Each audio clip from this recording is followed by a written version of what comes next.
throughout Shas, we find many references to a principle of Braira.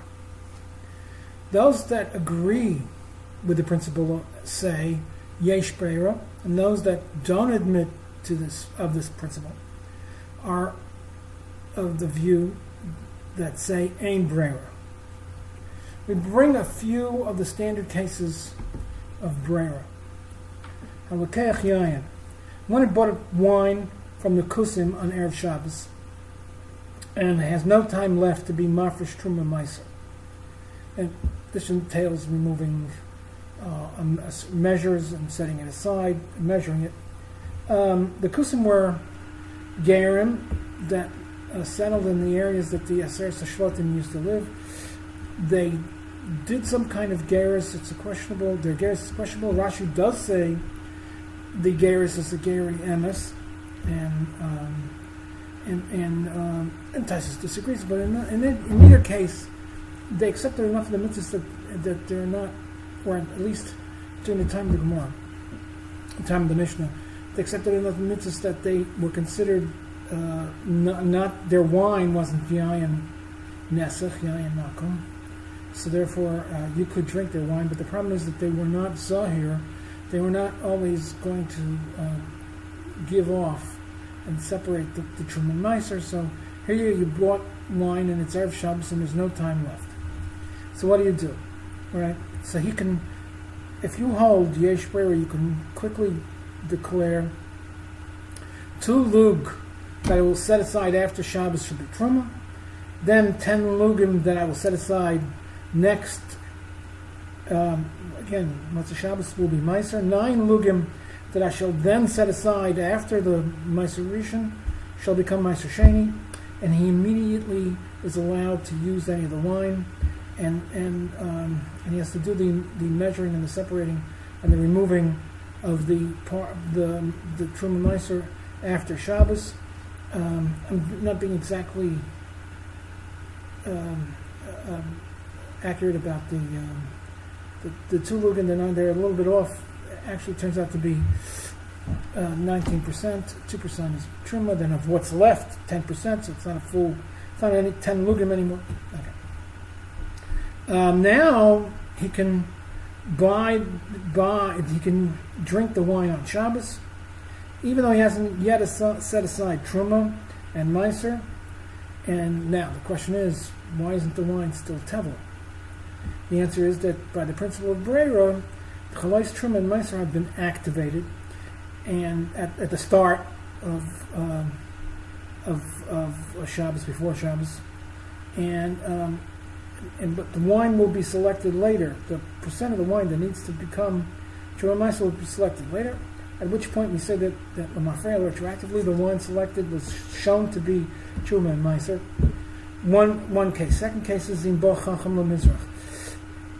On Shabbos or Yom Tov, one cannot go beyond the Tchum unless he sets up Eruv Tchumen. That, by bringing, what he does is he takes 2 loaves of bread and he places them 2,000. A person can only go 2,000 amos. Beyond 2,000 amos is called an Isser Tchum. So he takes the 2 pieces of bread and he wraps it up and puts it under a tree or some safe place 2,000 amos away from the edge of the city, the town, or the bungalow, and that becomes his new location for Shabbos, and he can go from there 2,000 amos in diameter. In other words, 2,000 amos from that point where he set the chalas aside becomes his new location, so he can travel 2,000 amos east, west, north, or south. Now, if he wants to, then there's another little town, and he wants to. The Chacham is coming to that next town to lecture, to say shir. He wants to catch it, and so he has to create a Erev Tchumen.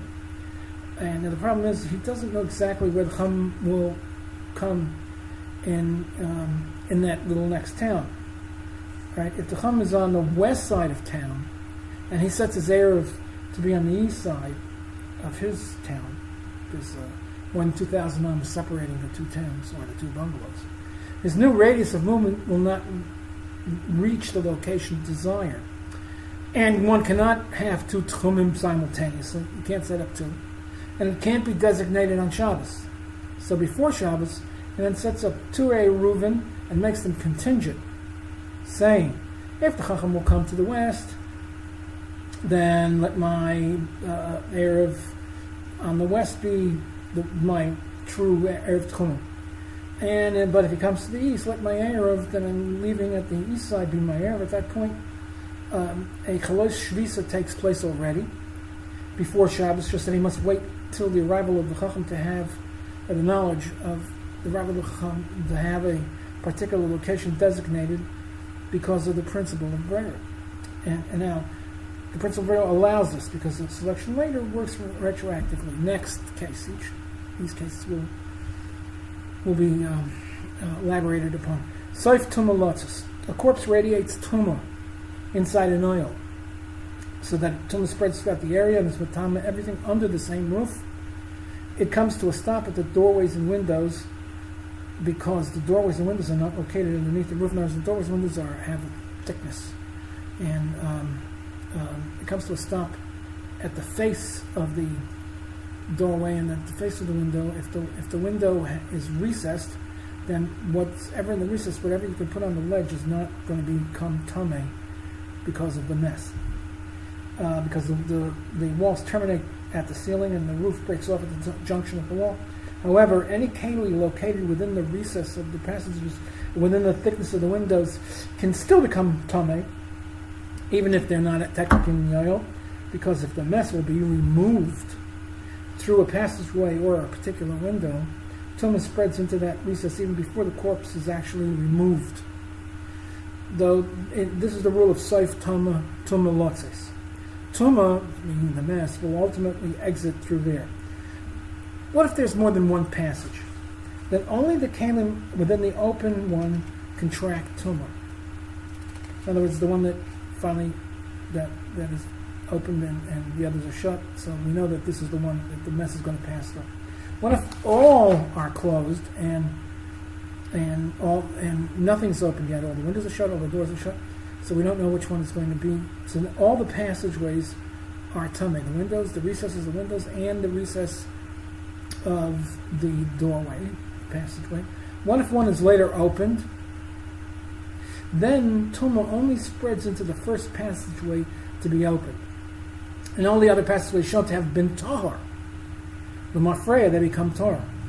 In a case when a doorway was ultimately opened, what is the din before any passageway has been opened?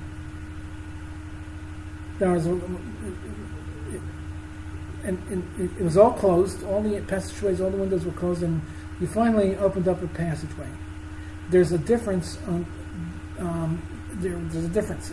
On the view of Yesh Braira, once a passageway is opened, only that doorway has ever been able to become tameh and be matama the kalim that are not in the room but in the recess.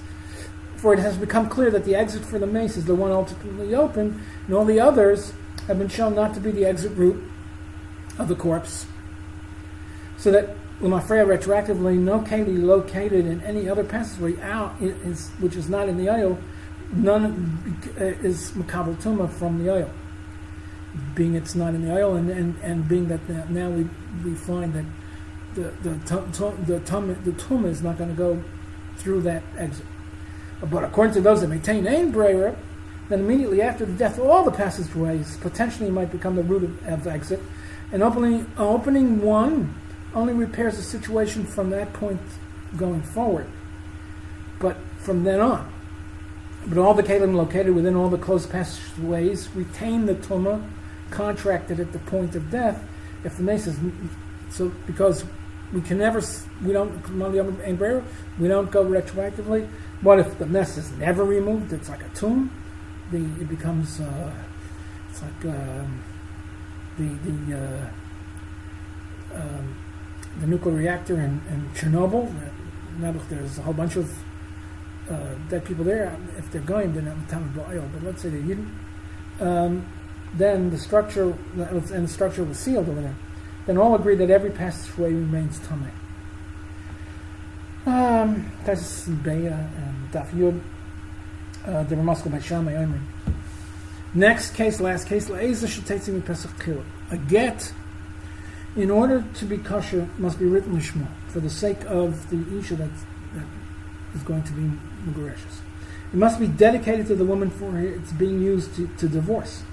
If a get was written by the order of a husband for his wife, but it was never used, the cipher cannot offer it for use to a different man and wife with the very same names.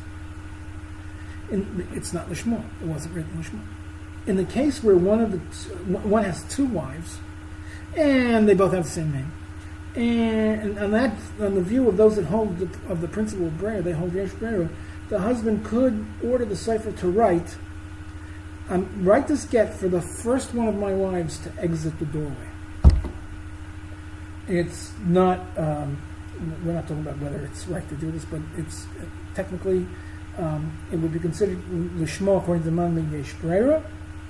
This is a gittin daf chaf hey, and it could be considered, but by this message, if you hold yesh Braira, then we say retroactively she was the one to whom the get was dedicated to, but it's not the case Lamad Yomar ain't Braira, but in the case everybody agrees that if you say Le'eza she'ertze gash, whichever I want, I will tell you later which one I want to be gash. That does not help. That's never going to leash. Well, even according to the Lamad Yomar yesh Braira. Okay, but according to the Lamad Yomar, if you don't make it contingent upon your whim, but you make it contingent on some external event, then according to Lamad yesh Braira, that's considered the one who satisfied in that event. The one who walks out of the room first is the one who, according to Lamad yesh Braira, that was the one that the get was written for. He said, "I'm afraid it was l'shem that wife." This is only if they're both the same name.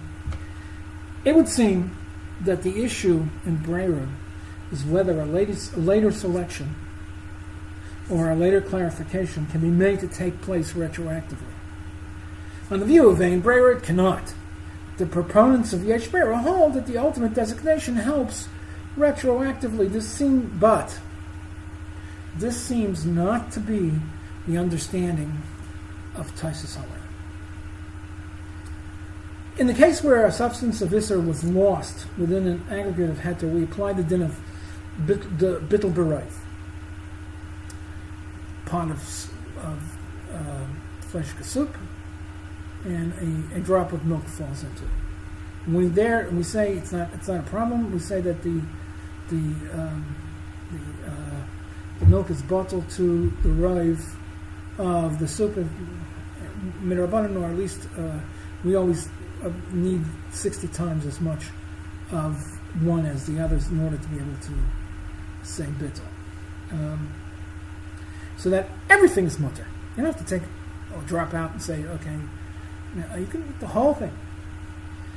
Taisus and Tamura, Daf Lamed Amid Aleph, the Iduch, asked the question, why should there be any problem? Why should there be Yisur Teruvus? Let's say it's not 60 times, it's only 40 times. So you don't say you're Bittul B'Rayv, then. Why should there be a problem? Forget about Teruvus. Even if we can't apply the klal of Bittul B'Rayv, let's, according to Mandar yesh Braira, we have an eitzah. Just remove a volume of the mixture equal to the amount of Isser that fell in. Remove as much milk as fell in the mixture now that's in the pot that fell in. In accordance with the view of those that hold yesh Braira, let us claim that this volume is the Isser, which is and whatever is left is the Heter. The Taisus was not talking in that exact case. Here's Taisus' case. There was a shor niskal. A shor niskal is once you it gored 3 times, he has a locha of a shor niskal, and he's put to death. The ox, and it's usher. The ox is usher. Everything about it is usher b'amah.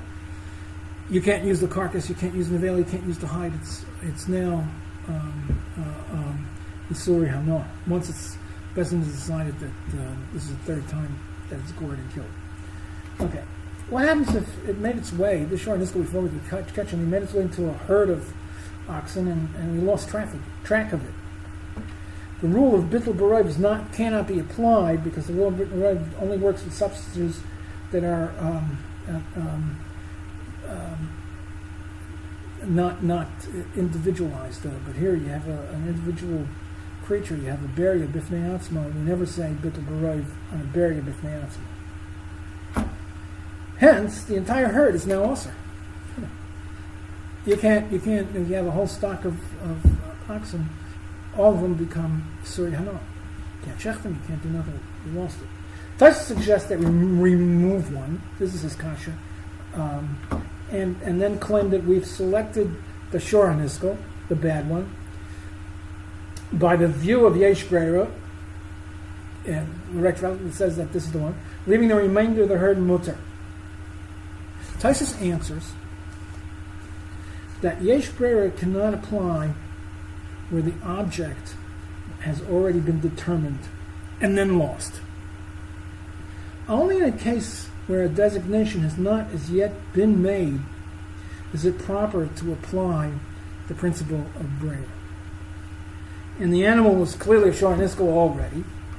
Now, if the principle of yesh Braira, now, so therefore, you can't say yesh Braira anymore. Because we already had it, and we knew the circumstance. We already had a shor Isko, and it got lost. If all of Braira it only works in the case where you haven't designated the parts. Now, if the principle of yesh Braira and is that a subsequent selection helps retroactively, then what's the difference? What's the difference? You had to, not designated. We knew about it before. We didn't know. Just as it helps to select Truma Maisa after Shabbos from this barrel of wine, and say what was later selected was Truma Meiser all along. We're selecting the piece that all along was Truma Meiser. So too in the case of Shor Nisko.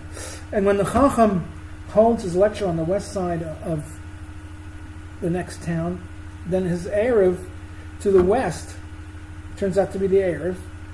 So let us assert that retroactively we say that the one that allows him to get to the west side of the next town is the good Erev, and by that token assert that the animal picked is the Shor Nisko. Now, according to Moni Amishra. Now, the case of Saif Tomo Lotzis, where if we opened up one of the passageways and one of the windows, all the others are Tahar, Lim Mafreya, retroactively, and now only the one opened and used for the removal of the mess is Tomei, so then it's even more point to point. If no exit is ever opened, then all the passageway propagate Tumah. But if one is open, all the other passageways are retroactively Tahar. Because we say Yesh Braira, because we say that the Saif Tumah Lomei, where's the exit going to be? It turned out, retroactively we now know that the mess, the corpse was going to be removed out of this particular passageway. So then, and surely if one shore is removed from the herd, we can assume that that's the one. Retroactively, that's the one. Aren't we always saying that when we say Yesh Braira? Now, in order to get a better grasp of Yesh Braira, we'll shift our attention to another matter and introduce a difficulty in the Rambam. Another matter. We're moving away from Braira for a minute. The Rambam speaks of a case of one who is Megarsh's wife on a particular condition. She must give him 200 zuz.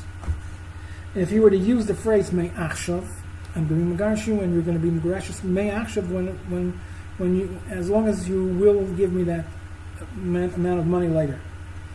I hereby am Megarsh you from now on. Okay. And then any offer of Kedushin, when is she Megureshus? She's Megureshus when she finally coughs up the amount stipulated, then she's Megureshus retroactively. And if she accepts an offer of Kedushin from anyone right immediately after the Ma'aseh Gershon, as long as she will eventually pays off the Baal, her Gershon takes effect retroactively. It's even the case. I mean, she can accept kedushin and later pay the money. It's the Rambam in Gittin Perek Ches Halacha Aleph. Okay, this is due to the use of the phrase me'achshav, which has gerushin take place retroactively from the point of his giving of the get, as long as she eventually satisfies the tanai of paying the 200. But it's not so in the case where he sets up a condition using the phrase im. I hereby am megaresh you if you compensate me with the 200 zuz, in which case she's not megaresh until she fulfills the condition and pays out the sum of money. Any offer of kedushin that she accepts before she pays off that money is invalid. She's still married. The difference is a simple result of having gerushin take place retroactively or not. He set it up when he posed. If he sets it up to take place retroactively, then even before she pays the money, her kedushin is a good kedushin. It's just that because whenever she does pay the money, Mafreya, she was megareshes, but he never said me'achshav, and it only takes place when she pays off the husband, and any kedushin that she accepted before she made the payoff is invalid. She's still married. What poses a difficulty is the Rambam's ruling in a case where one is megaresh on the condition that he doesn't return in 12 months. He's worried that they're not children. He's worried that she will fall to Yibum. He doesn't want to see.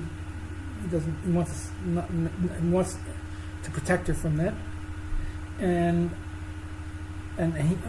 what if he says me'achshav? He'll make it. Well, he has to say me'achshav because if he doesn't, well, we'll see in a minute why he has to say me'achshav. And he says me'achshav so that if I don't return within a 12-month period, then megaresh is from this point on. If she accepts an offer of kedushin immediately after he goes on his road trip, then after the 12-month period lapses and he has not returned, she is mikudeshes retroactively. But if she stands to fault, to Yibam, the Rambam says they may not live together until the passage of 12 months. But once 12 months goes by, then they may get married, and she doesn't fall to Yibam. If she doesn't stand to fall to Yibam, then because a case like this, the Rambam holds like this: if she doesn't stand to fall to Yibam, it's just a matter of is she megareshes or not, and the guy dies, right? So then, if the husband died within the 12 months duration, nothing is there to prohibit the second marriage. But if she does stand, you've got mail. To fall to Yibum, the Rambam writes that the former wife is not free to marry until the actual lapse of the 12 months. Gerushin Perek Tes Halacha Aleph. Okay. Imloi Bosi. At that point, we will, where he finally, the 12 months lapses, we will accept her get to have taken place retroactively. That's what the Rambam postulates. From the time it was given, and therefore she's not candidate for Yibum, because if the get doesn't take place retroactively and he dies first, and then she falls to Yibum before the get can be affected. But here we're saying he said me'achshav, and it does take place retroactively, but he just won't. So therefore, she doesn't fall to him. She's megareshes by the time he died, but we won't let her. We won't let her if she can, and if she marries somebody, it's a good to kedushin, but we won't let her live with him. This forces us to reinterpret the case of gerushin that was given on the condition that the woman pays a sum to her husband. If he used the phrase mi'achshav, the Rambam had maintained she's mikudeshes upon accepting an offer of kedushin, even before the fulfillment of the kedushin. We now know that the Rambam won't allow her to live with a new husband until she actually pays out the stipulated sum since he's alive. This doesn't raise the true difficulty because the Rambam didn't say that the get takes effect immediately in practice. However, the case of one who's megaresh on the condition that he doesn't return in 12 months and then dies before he returns is the difficulty. Why must she wait till 12 months passes to marry if he's dead? If he's dead, he isn't coming back. We now know that the get was always valid, and she doesn't fall to him, and her acceptance of kedushin after he died, and acceptance of kedushin is a good because we now know that he's that retroactively he's not coming back. It seems necessary to advance the idea of the Rosh Hashiva is the Braira, that really a case of Tanai Me'achshav, which this says, if I don't come back within 12 months, you're retroactively gracious. It's not a case of actual mafreya. It's not a true mafreya. Meaning that the effect takes place retroactively. No, it doesn't really take place retroactively. Rather, the chalos takes effect immediately. For the cause of chalos is totally extant. It's the act that triggers the chalos, the Maisa Kedushin and the Maisa Gershon, in other words, his Maisa Gershon and the next person's offer of Kedushin and her acceptance, they've been executed and accomplished. Nothing is missing for the coming to be of the Chalos Gershon and Chalos Kedushin. The Tanai of Mi'achshav, the payment of 200 zuz or his non-return, is not a condition in the production of the Chalos. Rather, it is conditioned in the existence of the Chalos. It is the existence of the Chalos that is dependent on the fulfillment of the Tanai. In contrast to a regular Tanai, not of the Mi'achshav type, where it is the coming to be of the Chalos, which is dependent on the conditions for fulfillment. If you say if I don't return, if you pay me off, then it doesn't. The actual coming to be of the Chalos Gershon doesn't happen until the condition is satisfied. Now, in our case, where he made it on the condition he doesn't return, in our case, where the Megarsh dies before the 12-month period has passed, even though he's never going to return if he died, there's not yet been a fulfillment of his non-return of 12 months. He didn't do a not coming back after 12 months, because, it physically didn't happen. How long we know he can't come back anymore. Hence, the condition of the 12 months with no return has not supplied the cause of the continued existence of the Chalos Gershon. The Chalos Gershon needs his non-return of 12 months as a source of existence which does not take place until an actual 12 months duration is completed and he doesn't come back. Let's explain this a little bit more in depth. There are two types of sibus. There's two types of causes. There's a sibus of garam, the necessary cause. It's the cause that triggers the resultant, so that the resultant comes to be. And then there's the sibus hamakor, the grounds for the effect to exist, the sufficient cause.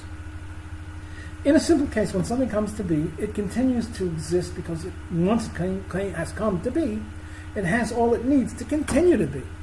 If it continues to be because there was a hashtanas, an external effect. In the case of Tanai Me'achshav, by inserting this condition, whatever condition you inserted, pay me 200, I don't come back, the resultant chalos needs an additional requirement to continue to be as grounds for existence, the fulfillment of the condition introduced. In our case, this is a case of Me'achshav. In our case, the chalos Gershon needs 12 months of not returning as a sibus hamakor. And just knowing that he will not return doesn't supply the grounds for the chalos Gershon to exist. When the 12 months of non-return is fulfilled, then the makor is supplied, and having been triggered already, the chalos kedushin can continue to be. There are other cases where the chalos needs an additional requirement as grounds for its existence to continue to be. And it has nothing to do with the making of it tonight. In Yevamis, Daf Mem Vav Amud Beis, we find that according to Rabbi Yehuda,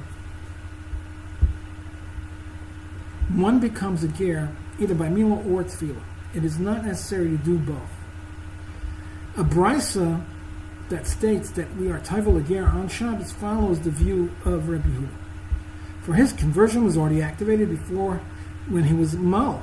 Hence there is no isser in a tefillah after milah. But according to Rabbi Yossi, we cannot perform the tefillah of a ger on Shabbos, for Rabbi Yossi holds a ger needs both.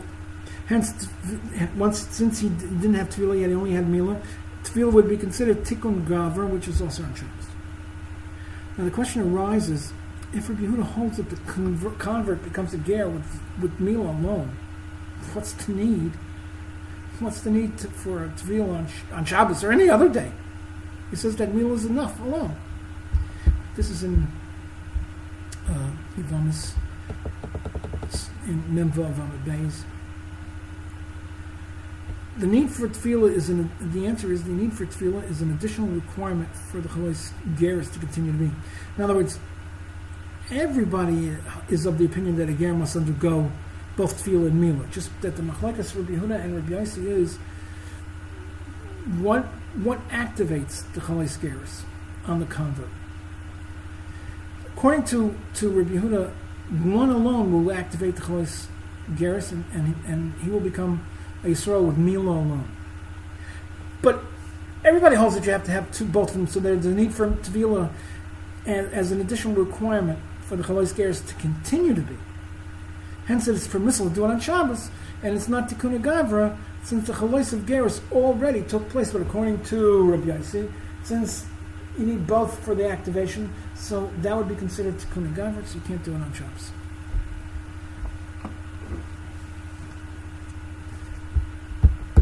Turning back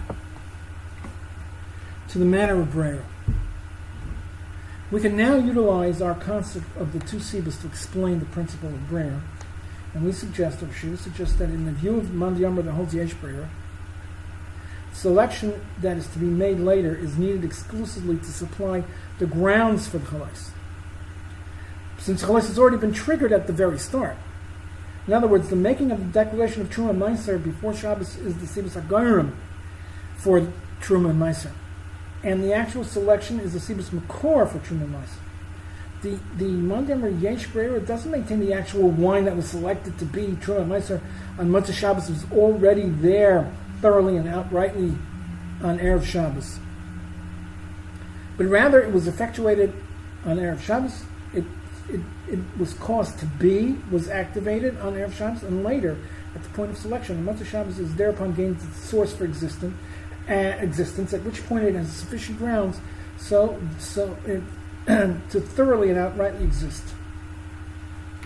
In regards to the contest that was not eventually designated as Truma, what he drank on Shabbos is immediately not Temel any longer, because that was to come to that was to come to be visibly Chulin, by virtue of the later selection already existed as an entity of Chulin.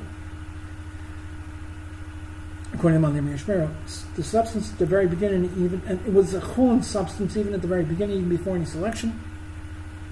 The Amar, but the Amar that argues and maintains Ein Braira, might agree to our analysis that the later selection is exclusively just to supply the grounds for the Chalais, but he finds a problem with the deferred selection. If it takes, and in other words, even though the original at the beginning before Shabbos, his dibur was actually the activation for the Chalais of Truma, but he has a problem with the actual deferred selection after Shabbos. He holds the only material that can furnish the grounds for the existence of a Chalais is that was to be designated at the very beginning, at the point where the Chalais was to come to be. There is no guarantee that a later selection finds these elements, so that the activation done at the start collapses due to the lack of sufficient cause, the Sibus Makor, for the Chalais. If we knew for sure that the items selected later are those that would have been picked at the start, it is agreed on all hands that we say Yesh Braira. The Mandamar that holds Yesh Braira holds that we do not require that the designated material be that would have been selected initially, since the cause necessary to generate the Chalais has already been executed, and all that is required is a sufficient source, a sufficient cause for its continued existence. Any element later designated can contribute the grounds for the continued existence of the Chalais, at which point we can assert that the original activation caused the Chalais to come to be, and the Chalais had sufficient cause to continue to exist. There is a Lamafreya, but it's not the Lamafreya that it actually came to be retroactively.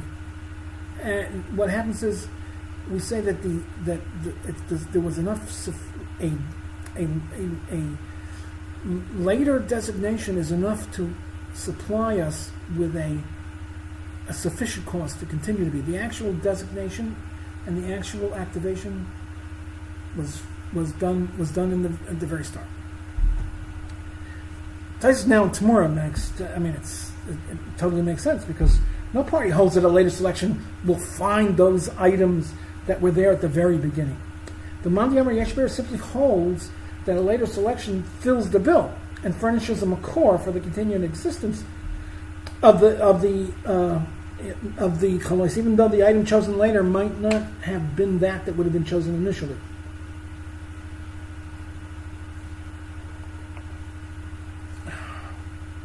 Although this is a very hard concept to fit in with Yeshber, and there will be other lectures on Braira that will elaborate more on the concepts that were introduced here.